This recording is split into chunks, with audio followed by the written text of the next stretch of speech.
Hello, everybody. Trailer Trash Tim. How's your mom and them? I decided to come inside and sit in my big chair because it's HOT outside, let me tell you. But thanks for joining me here on this wonderful Sunday. I'm glad you're here. Do me a real quick favor. If you haven't yet, please like this video. Hit the big thumbs up button. If you've not yet subscribed to our channel, what are you waiting for? Go ahead, hit the subscribe button. We'd love to have you become a part of our growing RV channel. There's a couple of things I wanted to talk about today, and one of them has to do with politics, and the other is just for general information, and I'll get to that in just a moment. The other night, there were kind of dueling programs on. One was on network, or not network, but cable TV, the GOP debate, and then on Twitter, Tucker Carlson was interviewing Donald Trump. I didn't watch the debate. Those things are never debates, of course. They're just silly.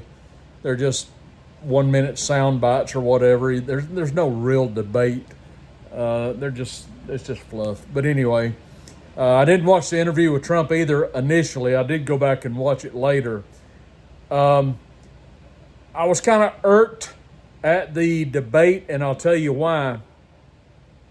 There's a man running for president you may or may not have heard of. If you're from California, you've probably heard of him.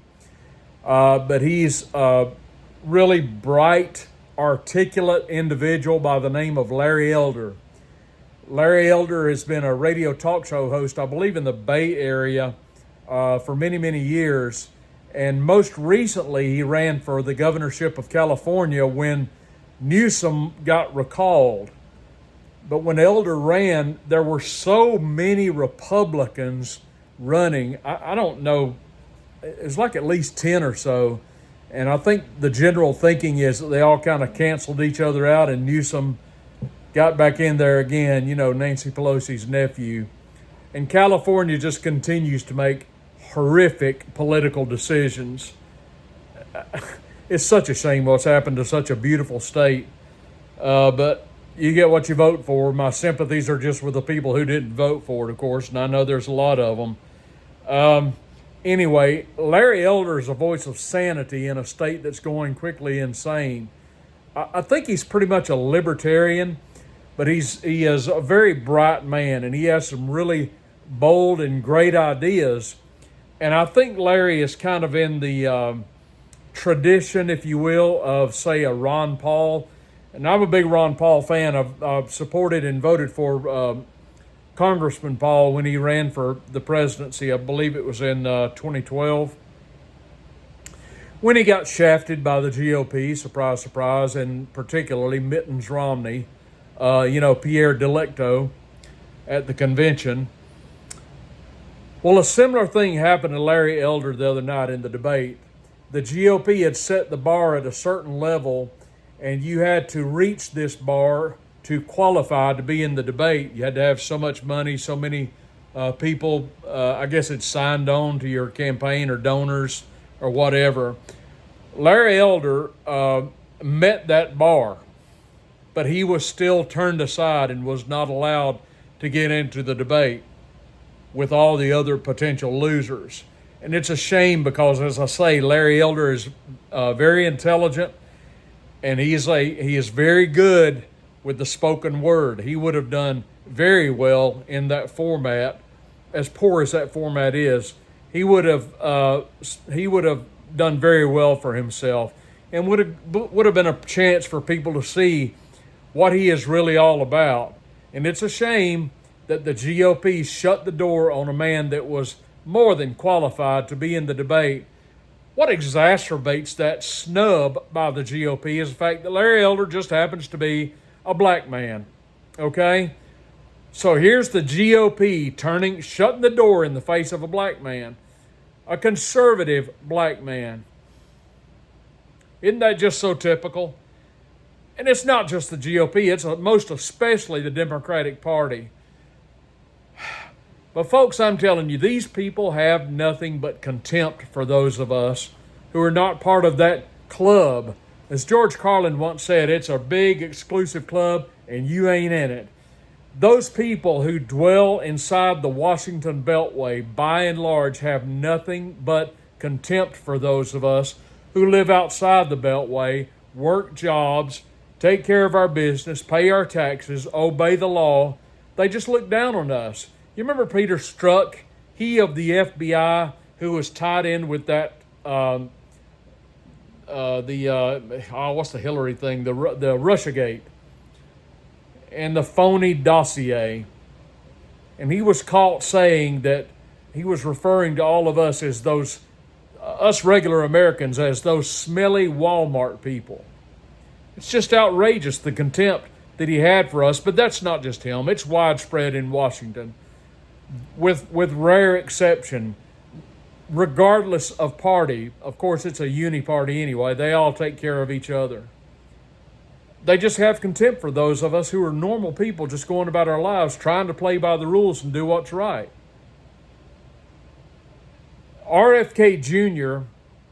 is not a guy I would support normally, but he is a guy who's, I'm under no illusions about him. He is a Democrat, but he makes a lot of sense when it comes to things I cannot talk about on this channel. The big, as well as some other issues that are of great importance.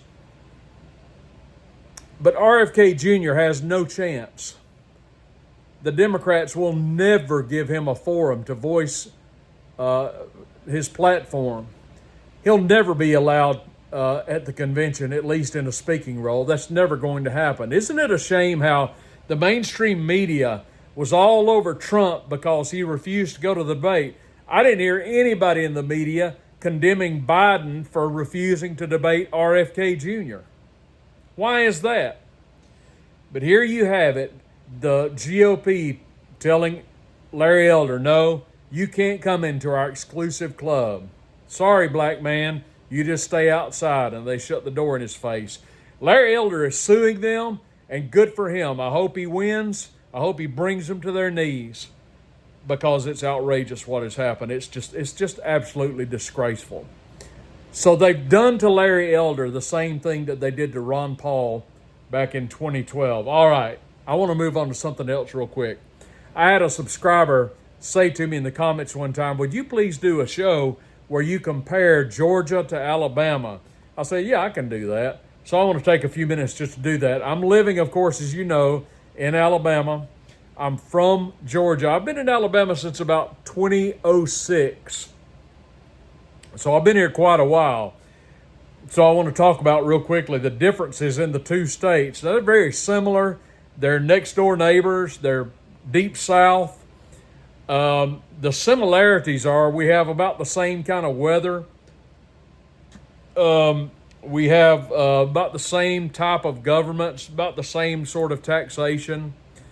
As far as government goes, I'd probably give a slight edge to Alabama. At least we don't have two whack jobs in the U.S. Senate. We only have one, but let's not go there. But like Georgia, Alabama is a contrast of country versus city. Both states have the larger cities. Of course, Atlanta is called the Empire City of the South, or the New York of the South. It's absolutely huge.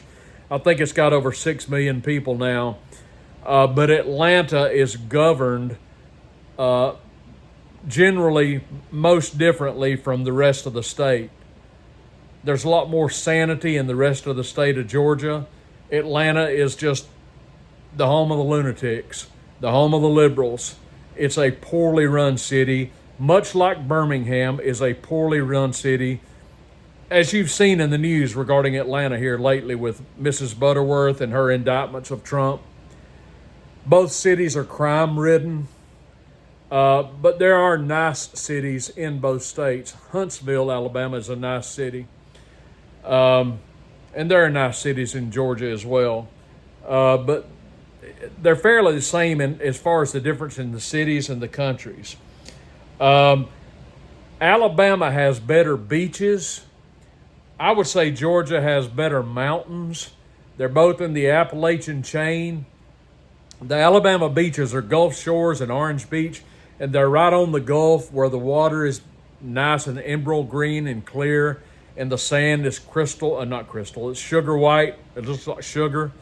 It kind of shares the panhandle with Florida. So you think Florida, you think Panama City Beach and Destin, Fort Walton. It's kind of along that stretch. It's a Gulf beaches, and they're just beautiful.